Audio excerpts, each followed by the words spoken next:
Welcome students, मेरे channel टेकी pound academy में आपका फिर से स्वागत है। चैनल पर पहली बार आए हैं तो चैनल को जरूर सब्सक्राइब करें। हिंदी मीडियम में समष्टि अर्थशास्त्र पहले से ही चैनल पर अवेलेबल है, पूरी की पूरी आप जरूर चेक करें प्लेलिस्ट। और इंग्लिश मीडियम में कन्वर्ट करने की मैं से पूरी कोशिश कर रहा हूं। एक अच्छा और बेस्ट कंटेंट आपको मेरे चैनल पर देखने को मिलेगा इकोनॉमिक्स का, आप जरूर देखिए उसको। आज का हमारा टॉपिक है meaning and functions of commercial banks. इस टॉपिक में हम कॉमर्शियल बैंक क्या होता है उसकी मीनिंग देखेंगे और फंक्शंस देखेंगे, डिटेल में देखने वाले हैं। एक एक पॉइंट को हम क्लैरिफाई करेंगे, कंप्लीट बड़ा वीडियो होगा। चलते हैं आगे तो देखते हैं मीनिंग ऑफ कॉमर्शियल बैंक देख लेते हैं। जो इसका मीनिंग है कॉमर्शियल बैंक का, वो इसके वर्किंग जो है, जो इसके फंक्शंस है उसके ऊपर ही बेस है, अलग से कोई इसकी मीनिंग नहीं है ना। ए commercial bank is a kind of financial institution that carries all the operations related to deposit and withdrawals of money for the general public। अब यहां कौन कौन सी चीजें इंपॉर्टेंट आई है। कॉमर्शियल बैंक किससे रिलेट करता है? सीधा जनरल पब्लिक से। कॉमर्शियल बैंक का रिलेशनशिप किसके साथ होता है? General public. पब्लिक में इंस्टीट्यूट भी आ जाते हैं, इंडिविजुअल भी हो जाते हैं, फर्म भी हो जाती है, इसको जनरल पब्लिक में इंक्लूड किया जाता है, ध्यान रखना, ठीक है। आरबीआई जनरल पब्लिक से कोई रिलेशनशिप नहीं रखता है, ये क्लियर कर देता हूं यहां पे। तो कॉमर्शियल बैंक डिपॉजिट और विड्रॉल का जो है वो फंक्शन करता है। जनरल पब्लिक डिपॉजिट करती है कॉमर्शियल बैंक के पास और विड्रॉल करती है। तो ये जो विड्रॉल और डिपॉजिट का जो वर्क है वो किसके थ्रू होता है? सारा का सारा कॉमर्शियल बैंक के थ्रू। और ये एक तरह की कैसी इंस्टीट्यूट है? फाइनेंशियल इंस्टीट्यूट के नाम से जानते हैं। जितने भी बैंक है उन सभी पे कंट्रोल किसका होता है इंडिया में? आरबीआई का, रिजर्व बैंक ऑफ इंडिया का। Providing loans for money, loans for investment and other such activities. और ये क्या करता है?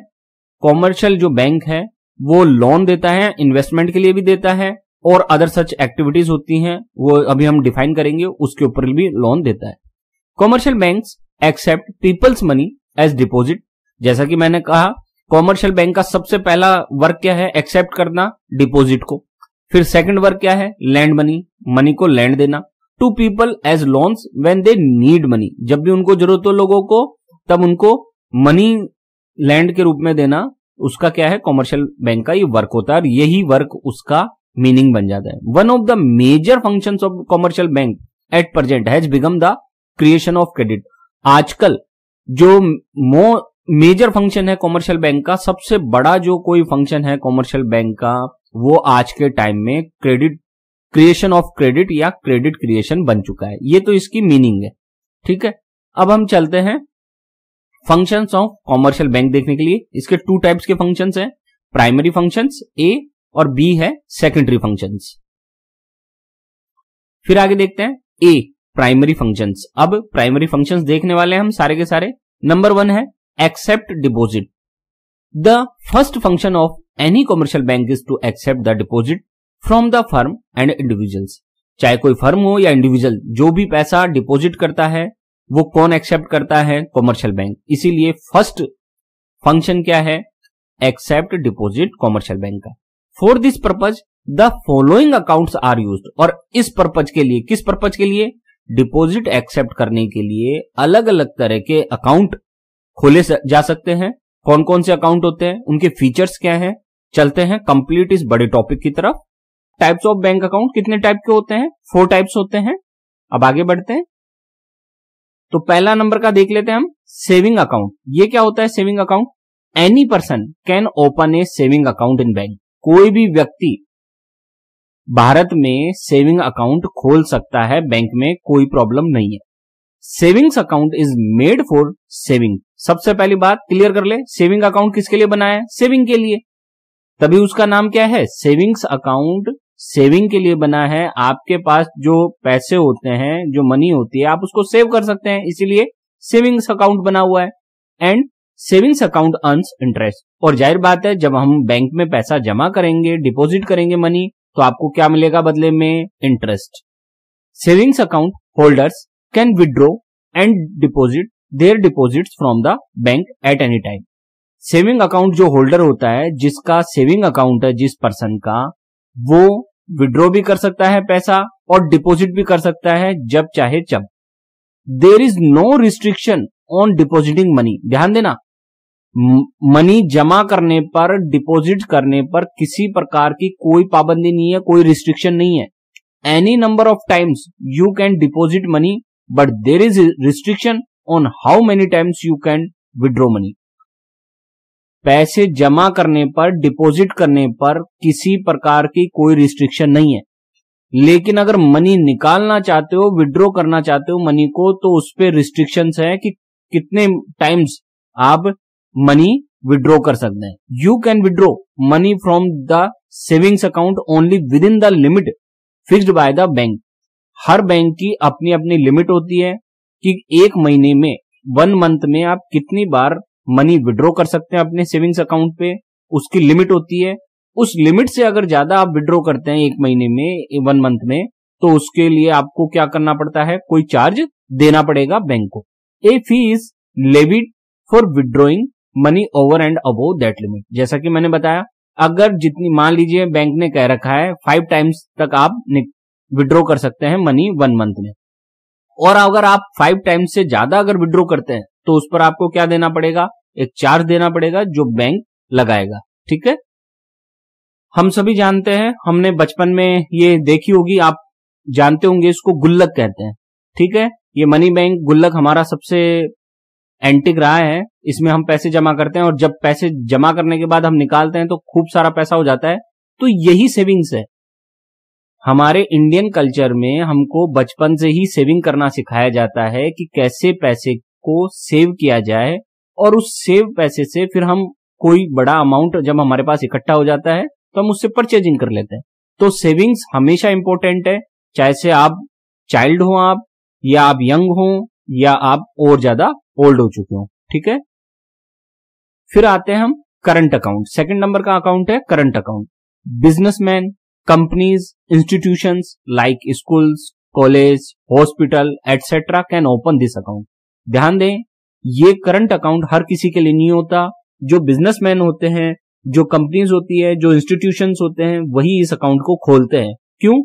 Since you can not make multiple withdrawals through a saving account, क्योंकि आप saving account holder multiple withdraw नहीं कर सकता एक ही दिन में, इसलिए वो क्या करता है, करंट अकाउंट खोलता है।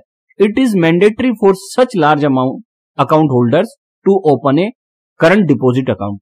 और जो इतने बड़े बिजनेसमैन होते हैं, कंपनी होती है, इंस्टीट्यूशंस होती हैं, जिनको बार बार पैसा विड्रॉ करना पड़ता है और डिपॉजिट करना पड़ता है, तो उनको करंट अकाउंट खोलना होता है। वो सेविंग अकाउंट बिजनेसमैन के लिए या ट्रेड करने वालों के लिए नहीं होता। ठीक है, फिर आगे, because this type of people need money many times a day. जैसा कि मैंने कहा, इस तरह के जो बिजनेसमैन होते हैं उनको एक ही दिन में बहुत बार पैसा विड्रॉ करना पड़ता है। So these people like to open this type of account. इसी कारण से बिजनेसमैन, कंपनी, या आपने देखा होगा पेट्रोल पंप वाले, वो भी करंट अकाउंट रखते हैं, क्योंकि वो भी डेली बेसिस पे अपना अमाउंट जमा करते हैं और जरूरत पड़ती है तो वो डिपॉजिट को विड्रॉ भी कर लेते हैं। ठीक है, फिर आगे देखते हैं, on current deposit account the bank gives the account holder either very little और no interest on his deposit. अगर आपने करंट अकाउंट खोला है तो आपको बहुत कम रेट ऑफ इंटरेस्ट दी जाएगी या इंटरेस्ट दिया जाएगा, और कभी कभी कुछ बैंक आपको इंटरेस्ट देते भी नहीं है। Rather some banks also charge service charges from their customers. आपको करंट अकाउंट पे हो सकता है बहुत लो, वेरी लिटिल आपको क्या मिले, इंटरेस्ट, या इंटरेस्ट नहीं मिले, या ये भी पॉसिबल है कि इंटरेस्ट तो नहीं मिलेगा, इवन आपको क्या देना पड़ेगा, सर्विस चार्ज भी देना पड़ सकता है अपने बैंक को करंट अकाउंट के लिए। तो ये अकाउंट नॉर्मल लोगों के लिए नहीं होता, केवल बिजनेसमैन के लिए ही होता है। फिर आगे बढ़ते हैं, थर्ड नंबर है फिक्स्ड डिपॉजिट अकाउंट, जिसे हम एफडी के नाम से भी जानते हैं। इसी को टर्म डिपॉजिट अकाउंट के नाम से भी जाना जाता है, टीडी। इस संबंध में मेरा चैनल पर कंप्लीट वीडियो अवेलेबल है, लेकिन इस चैनल पर नहीं है, वो इंफॉर्मेशन टेक्नोलॉजी सेंटर वाले चैनल पर अवेलेबल है। एफडी क्या होती है, टीडी क्या होती है, सारे डिटेल्स इन्वेस्टमेंट के सारे वीडियो उस चैनल पे अवेलेबल है, इंफॉर्मेशन टेक्नोलॉजी सेंटर। ठीक है, the fixed deposit account is for those individuals who want to use the surplus money for investment. ये अकाउंट किसके लिए होता है? ये अकाउंट उन इंडिविजुअल्स के लिए होता है जो सरप्लस मनी को इन्वेस्टमेंट करना चाहते हैं। मान लीजिए मैं हूं, मेरे पास एक्स्ट्रा पैसा रखा हुआ है, ठीक है। अब वो एक्स्ट्रा पैसा मेरे पास रखा हुआ है, अगर मैं सेविंग अकाउंट में डालता हूं तो मुझे रेट ऑफ इंटरेस्ट क्या रहेगा, कम मिलेगा। लेकिन अगर मैं फिक्स्ड डिपॉजिट में ये पैसा डिपॉजिट करूंगा, एफडी करूंगा इसकी, तो मुझे रेट ऑफ इंटरेस्ट ज्यादा दिया जाएगा। इसलिए मैं क्या करता हूं, सरप्लस मनी को इन्वेस्टमेंट के रूप में एफडी में कन्वर्ट करा देता हूं। These individuals do not require that money, and to get more interest, these people open fixed deposit account. जिन लोगों को सरप्लस मनी की अभी नीड नहीं है, वो क्या करते हैं, उस सरप्लस मनी को इन्वेस्टमेंट के रूप में एफडी में डाल देते हैं, तो एफडी से ज्यादा उनको क्या मिलता है, interest. Money can be deposited in this account only once and can be withdrawn only once. ध्यान दें, एफडी अकाउंट या टीडी अकाउंट में आप एक ही बार पैसा जमा करा सकते हैं और एक ही बार आप उसको विड्रॉ कर सकते हैं। डिपॉजिट भी वन टाइम होगा और विड्रॉन भी ओनली वन टाइम होगा, ठीक है। अब आगे देखते हैं तो the bank gives very low interest on saving account 3% to 5% per annum. हम सभी जानते हैं सेविंग अकाउंट में जो रेट ऑफ इंटरेस्ट होती है वो कितनी होती है, 3% to 5% per annum. But in a fix deposit account interest is available at more than 5% generally. जबकि आपके फिक्स डिपॉजिट में एफडी में जो है रेट ऑफ इंटरेस्ट मिनिमम 5% तो रहती है, जितना रिकॉर्ड रहा है पिछले सालों का। जनरली ये 5% से ज्यादा ही मिलेगी आपको, मोर देन 5% मिलेगी, 10% भी हो सकती है। कुछ बैंक्स आपको, प्राइवेट बैंक्स 12% भी दे देते हैं, फाइनेंशियल इंस्टीट्यूशंस भी दे देती है, ठीक है ना। तो वो भी अलग अलग है, डिपेंड करता है। The speciality of a fixed deposit account is that the money is deposited in it for a fixed time. ध्यान दें, एफडी की सबसे खास फीचर क्या है कि इसमें पैसा आप एक बार ही डिपॉजिट करेंगे और वो एक फिक्स्ड टाइम के लिए आप उसको डिपॉजिट करेंगे। It goes like from 1 year to 10 years, और इसका टाइम पीरियड क्या हो सकता है, 1 year से 10 years की आप एफडी अकाउंट खोल सकते हैं। If an account holder wants to withdraw the amount deposited in his fixed deposit account at the time of any special need, then the bank returns his balance from money by imposing some penalty on him. मान लीजिए आपने FD करा ली और आपको समय से पहले ही क्या चाहिए, आपको विड्रॉन कराना है, पैसा विड्रॉ करना है, ठीक है। इस केस में आप पैसा विड्रॉ कर सकते हैं, कोई प्रॉब्लम नहीं है। लेकिन जो बैंक है वो छोटा सा आपको, जितना आपने इंटरेस्ट जनरेट हुआ है आपका डिपॉजिट पे, उस इंटरेस्ट में से थोड़ा सा वो पैसा कम देगा आपको और पेनल्टी काट लेगा, ठीक है। फिर आगे देखेंगे हम, 4th नंबर है रिकरिंग डिपॉजिट अकाउंट, जिसे हम आरडी अकाउंट के नाम से भी जानते हैं। ए रिकरिंग डिपॉजिट, इसी को ईआरडी भी कहते हैं, ध्यान रखना। A recurring deposit is a special kind of term deposit. ध्यान दें, आरडी भी एक तरह की एफडी है या टर्म डिपॉजिट ही है, एक स्पेशल टाइप है आरडी। किसका, एफडी का ही एक स्पेशल टाइप है RD, which help people with regular incomes to deposit a certain amount every month into their RD account. और ये किन लोगों के लिए है, जो लोग रेगुलर इनकम वाले लोग हैं, सैलरी क्लास वाले लोग हैं, उनके पास हर महीने कुछ पैसा आता है, तो उस पैसे से वो कैसे अपनी सेविंग्स बढ़ाएं, ठीक है, और कैसे ज्यादा इंटरेस्ट ले, उन लोगों के लिए है आरडी अकाउंट। तो ये क्या करते हैं, आरडी अकाउंट में रेगुलर इनकम वाले जो लोग होते हैं, सैलरी इनकम वाले जो लोग होते हैं, वो हर महीने क्या करते हैं, हर मंथ वो एक सर्टेन अमाउंट डिपॉजिट करते रहते हैं और वो पैसा क्या होता है, इकट्ठा होता रहता है। And earn interest at the rate applicable to fix deposit, और इसमें लगभग फिक्स डिपॉजिट के बराबर ही आपको क्या मिलता है, रेट ऑफ इंटरेस्ट। फिर आगे देखते हैं, while opening this type of account a person has to deposit a fixed account amount once in a month for a fixed period like 1 year और 10 years। इस अकाउंट में क्या होता है, आरडी वाले अकाउंट में आप हर महीने पैसा जमा करते हैं, छोटी छोटी जो आपकी सेविंग्स है वो इकट्ठा करके, आपकी जितनी सैलरी है उसमें से हर महीने आप क्या करोगे, हर मंथ आप क्या करोगे, एक अमाउंट जमा करोगे। आपने मान लीजिए 1 year की आरडी खुलवाई है, 10 year की आरडी खुलवाई है, तो जितने साल की आपने आरडी खुलवाई है, जितने इयर्स की आपने आरडी खुलवाई है, उतने इयर्स तक आपको हर महीने क्या करना पड़ेगा, डिपॉजिट करना पड़ेगा amount. In this the depositor is return the principal amount along with interest on the entire deposit after the completion of the period। इस आरडी अकाउंट में क्या होता है, आप पैसा जमा करते हैं, धीरे धीरे करके हर महीने आप क्या कर रहे हैं, अमाउंट डिपॉजिट कर रहे हैं, तो आपको एंड में क्या मिलेगा, प्रिंसिपल अमाउंट मिलेगा जितना आपने डिपॉजिट किया, प्लस जितना इंटरेस्ट उस पर जनरेट हुआ है, वो दोनों मिलाकर, प्रिंसिपल अमाउंट और इंटरेस्ट दोनों मिलाकर आपको सारा का सारा पैसा एंड में दिया जाएगा जब आरडी का टाइम खत्म हो जाएगा। If the depositor closes his account before maturity, then interest is paid only on the period for which the money was deposited. और अगर आपने टाइम से पहले ही आरडी अकाउंट को क्लोज करने की कोशिश की, तो आपको उसी टाइम पीरियड में, जितने टाइम पीरियड आपने आरडी अकाउंट चालू रखा है, उतने टाइम का आपको इंटरेस्ट दिया जाएगा और आपके अकाउंट को क्लोज कर दिया जाएगा। अब सबसे इंपॉर्टेंट बात, इंटरेस्ट रेट का कंक्लूजन बता रहा हूं। सबसे ज्यादा इंटरेस्ट किस पर मिलता है, एफडी पर, फिक्स डिपॉजिट पे। उससे कम किस पर मिलता है, आरडी पर, रिकरिंग डिपॉजिट पे। उससे कम किस पर मिलता है, सेविंग अकाउंट पे। और सबसे कम रेट ऑफ इंटरेस्ट किस पे होता है, करंट अकाउंट पे। इवन बैंक चार्ज भी कर लेते हैं। तो सबसे मैक्सिमम इंटरेस्ट कहां है, एफडी में। ठीक है, FD interest is greater than, RD interest is greater than, saving account interest is greater than current account. ठीक है, अब आगे देखते हैं हम।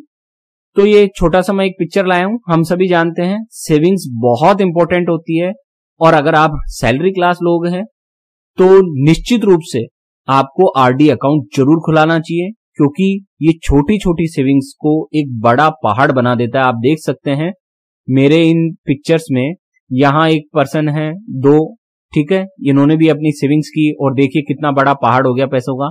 यहाँ पे एक पौधा है, देखिए छोटा सा पौधा है, ये आरडी की इस फीचर है। ये किसकी फीचर है, आरडी की फीचर। आरडी में क्या होता है, आप छोटा छोटा अमाउंट डिपॉजिट करते चलें और आपके पास बहुत सारा अमाउंट हो जाता है।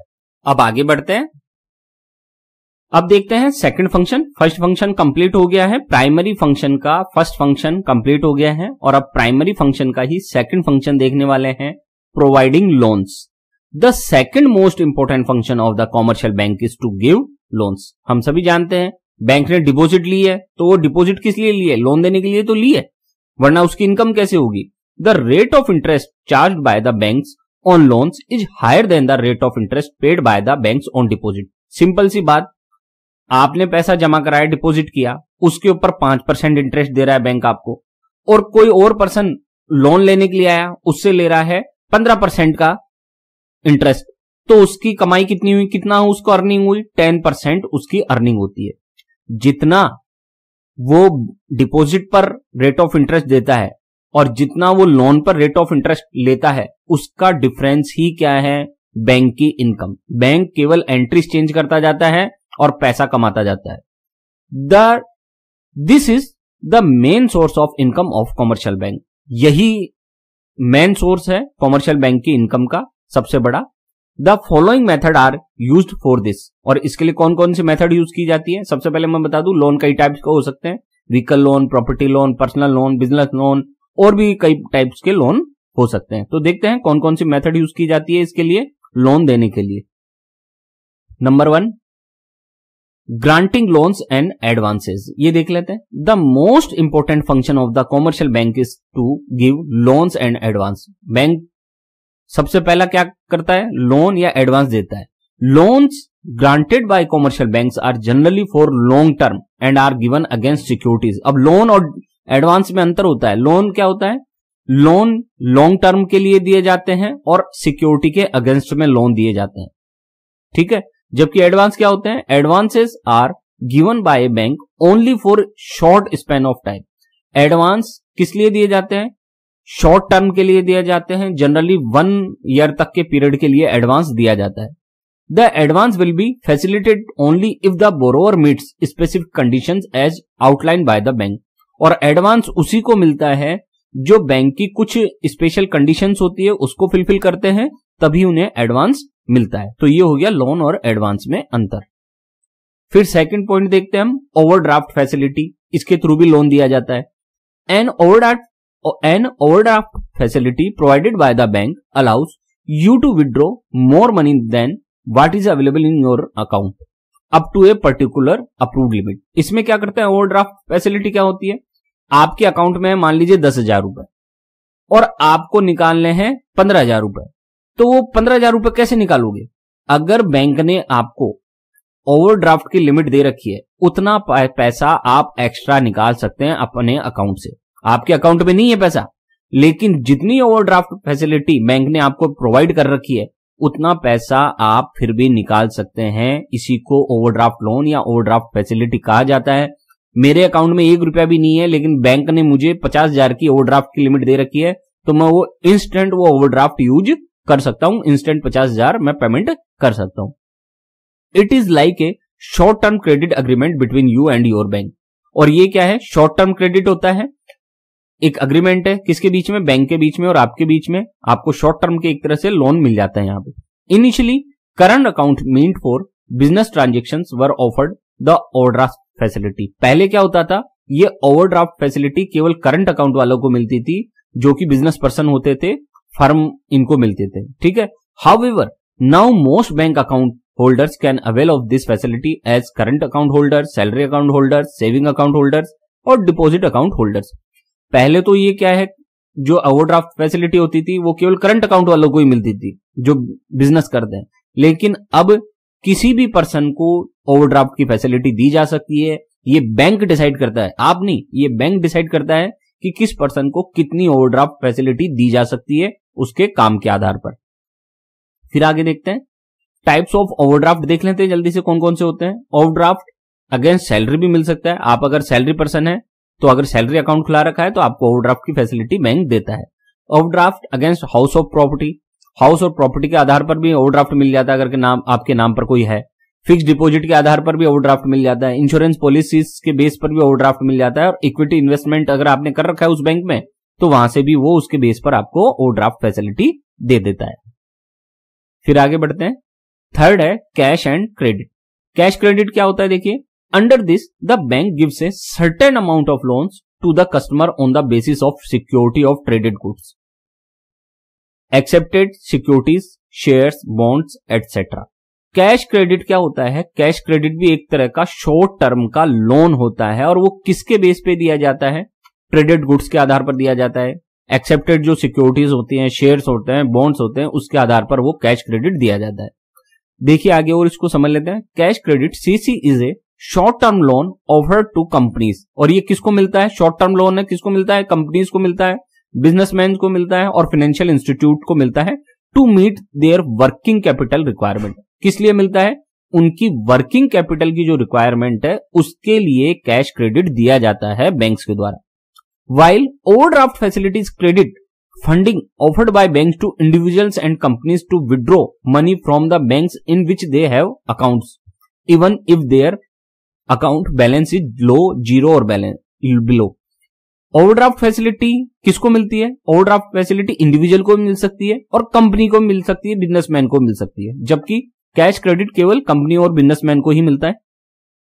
दूसरा, कैश क्रेडिट उसके लिए मिलता है वर्किंग कैपिटल की रिक्वायरमेंट को फुलफिल करने के लिए, जबकि ये जो होता है ओवरड्राफ्ट वो किस लिए दिया जाता है? वो आपको विड्रॉ करने के लिए दिया जाता है कि आपके अकाउंट में पैसा नहीं है तो आप और ज्यादा पैसा कैसे निकाल सकते हैं, बिना अकाउंट में पैसा हुए भी कैसा निकाल सकते हैं, उसके लिए ये दिया जाता है। फिर आगे देखते हैं अगला, फोर्थ नंबर है discounting of the bills and hundis. The form which accept the obligation to pay the prices of borrowed goods is called hundi. ध्यान दे, जो हुंडी होती है एक फॉर्म होता है, एक लेटर टाइप का होता है, और ये ऑब्लिगेशन होता है किस चीज का?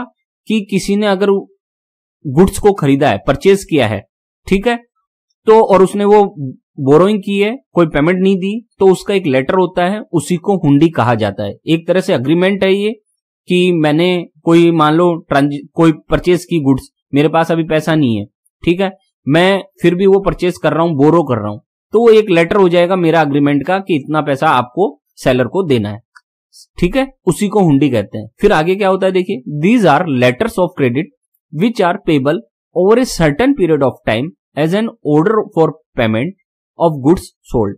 और ये सर्टेन पीरियड के लिए जारी की जाती है, 1 ईयर के लिए, 6 मंथ्स के लिए, वो जैसा भी अग्रीमेंट होता है उसके लिए। मान लीजिए मैंने आज कोई कंप्यूटर खरीदा और मैंने उसके लिए अग्रीमेंट किया कि 6 महीने बाद मैं उसका पेमेंट दे दूंगा, तो हम दोनों के बीच में जो अग्रीमेंट होगा, जो उसका लेटर होगा अग्रीमेंट का, वही हुंडी है, ठीक है। The seller wants to pay the goods quickly in cash. हम सभी जानते हैं सेलर क्या चाहता है कि मेरा माल भी बिक जाए और मुझे कैश में पैसा भी मिल जाए। While the buyer wants to pay the goods after a certain period of time, जबकि बायर के पास पैसा नहीं है लेकिन वो चाहता है कि मुझे ये चीज मिल जाए लेकिन मैं पैसा बाद में दे दूं। तो इन दोनों की हेल्प कौन करता है? इन दोनों की हेल्प करता है bank. In such a situation the bank helps the seller and the bank immediate pays the remaining amount to the seller holding the hundi by taking some commission on the amount of the हुंडी।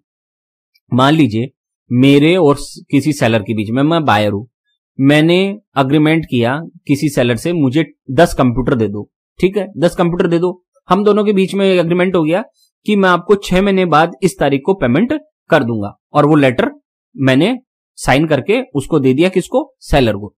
अब 2 महीने बाद ही seller को पैसे की जरूरत पड़ गई, ध्यान देना 2 महीने बाद ही सेलर को पैसे की जरूरत पड़ गई, तो वो क्या करेगा? वो मेरे पास थोड़ी ना आएगा, क्योंकि मैंने तो बोल रखा है मैं 6 महीने बाद पैसे दूंगा। तो वो क्या करेगा? 2 महीने बाद वो अपने बैंक में जाएगा और उस बैंक को कहेगा कि ये मेरे पास हुंडी है और इसका पेमेंट आप मुझे दे दो। तो बैंक उसका पेमेंट दे देगा, कुछ कमीशन लेगा जरूर, लेकिन उसका पेमेंट उसको सेलर को दे देगा। और बैंक फिर मुझसे 6 महीने जैसे ही कंप्लीट हो जाएंगे, बैंक मेरे पास आएगा कस्टमर के पास कि भैया आपने जो एग्रीमेंट किया था उसका टाइम पीरियड कंप्लीट हो चुका है, अब आप इसका पेमेंट कीजिए। इस तरह से ये हुंडी काम करती है। एक सैंपल भी लाया हूं, इस तरह से ये देखिए हुंडी बनती है, आप देख सकते हैं ये 2500 रुपीज की हुंडी बनी हुई है, दोनों के बीच में अग्रीमेंट होता है, ये सारा काम इस तरह से होता है, ठीक है। फिर आगे देखते हैं। अब बी, अभी तक हम जो देख रहे थे वो प्राइमरी फंक्शंस थे, किसके? कॉमर्शियल बैंक के। अब जो हम देखने वाले हैं सारे के सारे वो क्या है?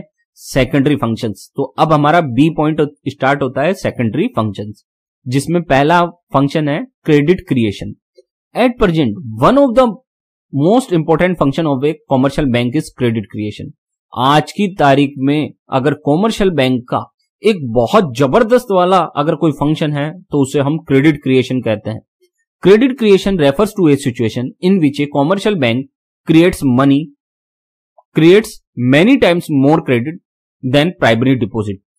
क्या होता है क्रेडिट क्रिएशन? क्रेडिट क्रिएशन में प्राइमरी डिपॉजिट जो आती है उसके बेस पर कई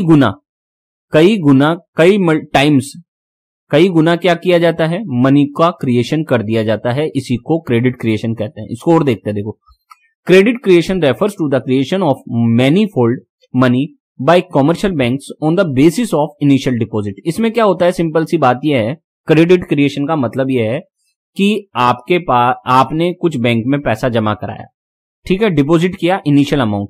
उस इनिशियल अमाउंट के आधार पर बैंक क्या करता है? कई गुना क्या कर देता है? लोन दे देता है। उसी को क्रेडिट क्रिएशन कहते हैं। जैसे for example if the initial deposit is 10,000, मान लीजिए किसी बैंक में आपने 10,000 रुपीज जमा कराए और CRR कैश रिजर्व रेशियो मान लीजिए 10% है, तो टोटल करेंसी डिपॉजिट कितनी हो जाएगी? 10,000 into 10 equal to 1 lakh rupees. आपने जमा कराए थे 10,000 रुपीज, बैंक ने उस 10,000 के कितने बना दिए? 1 लाख। तो ये क्या है? Credit creation. इसके ऊपर कंप्लीट हिंदी में टॉपिक जबरदस्त वाला बड़ा वाला बना हुआ है, आप देख सकते हैं। इंग्लिश में मैं अभी जल्दी बनाने वाला हूं, ठीक है। पूरा डिटेल वीडियो आने वाला है क्रेडिट क्रिएशन का, काफी बड़ा होगा, मैथमेटिक्स भी होगी उसमें कंप्लीट, है ना। तो इस तरह से है। तो ये क्रेडिट क्रिएशन एक बहुत इंपॉर्टेंट वर्क है। फिर है सेकंड नंबर का collection of payments. Dividend, interest, commission etcetera are collected by bank on behalf of its customers. Customers के बिहाफ पे डिविडेंड हो, इंटरेस्ट हो, कमीशन हो, ये सब कलेक्ट करता है bank. The bank collects commission for doing this work, और इसके लिए वो क्या करता है? कमीशन लेता है कस्टमर से। फिर नेक्स्ट है थर्ड, ट्रांसफर ऑफ मनी देख लेते हैं। The bank arrange to send money from one place to another at low interest when the customer place the order and in return they charge a small fee. हम सभी जानते हैं fund transfer करते हैं, money transfer करते हैं, तो वो मनी ट्रांसफर की फैसिलिटी कौन प्रोवाइड करता है हमको? बैंक, और उसके लिए वो छोटा सा पैसा चार्ज कर लेता है कमीशन के रूप में। फिर है fourth number, sale and purchase of shares and और securities. Banks buy and sell shares, debentures, government and non government securities etcetera. हम सभी जानते हैं हर बैंक आजकल डीमैट अकाउंट खोलता है, और डीमैट और ट्रेडिंग अकाउंट खोलता है, तो वहां से आप क्या कर सकते हैं? बाय और सेल कर सकते हैं शेयर्स को, और इसके अलावा डिवेंचर्स और नॉन गवर्नमेंट सिक्योरिटीज इनको भी देता है वो। ठीक है, फिर आगे बढ़ते हैं। 5 है एग्जीक्यूटर, एडमिनिस्ट्रेटर और trustee. Banks also act for the customers as an executor, administrator और trustee of the state of a customer. तो ये एग्जीक्यूटर का वर्क भी करता है, एडमिनिस्ट्रेटर का वर्क भी करता है, ट्रस्टी का वर्क भी करता है, एक तरह से एजेंट के रूप में वर्क करता है। किसका? कस्टमर के एजेंट के रूप में वर्क किया जाता है बैंक के द्वारा। उम्मीद है आपको ये पूरा टॉपिक समझ में आया होगा। मैंने पूरी कोशिश की और डिटेल में मैंने इसको समझाने की कोशिश की है कि फंक्शंस ऑफ कमर्शियल बैंक्स क्या होते हैं। अगर चैनल अच्छा लगा हो तो सब्सक्राइब जरूर करें।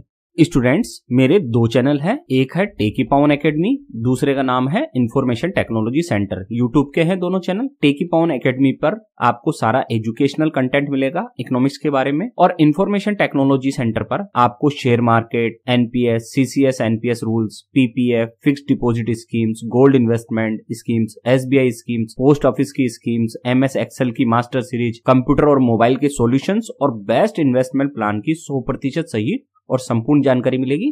तो आप मेरे दोनों चैनल जरूर सब्सक्राइब कर लें। आज का पूरा वीडियो देखने के लिए आपका बहुत बहुत धन्यवाद।